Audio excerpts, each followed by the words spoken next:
Ընդամենը մի քանի օրից կավարտվի 2025 թվականը։ Պարզ է,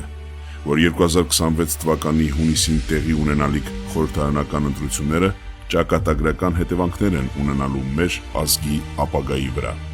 Ինչպիսին է այդ ապագան լինելու, որոշելու է ինքը, հայ ժողովուրդը։ Գիտեք, որ փոքրիկ խմբակն ու դրա ղեկավարը առաջարկում են այդ ապագայի իրենց պատկերը։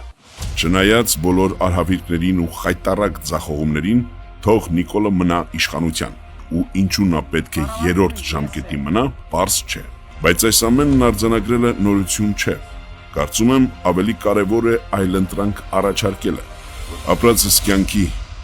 բարի համբավի ու արված գործերի հիմքի վրա դրված ապագայի պատկեր առաջարկել։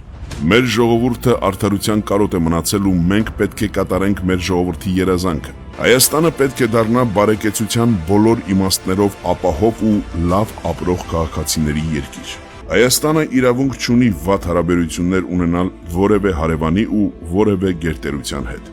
Մենք կրկին պետք է մի մեծ ընտանիք դառնանք, ուր յուրաքանչյուրը իրական սիրո եւ համերաշխության մթնոլորտում զբաղվում է իր գործով ու շենացնում հայրենի տունը։ Հասկանալի է, որ այսպես թե այնպես ապագան գալու է։ Այլ հարց է, որ մենք հայերս այն պետք է բառի ամենալավ իմաստով մերը դարձնենք։ Արդար, բարեկեցիկ, հարուստ, խաղաղ ու համերաշխ Հայաստանի Հանրապետության ապագան։ Անելու ենք մեր ձևով։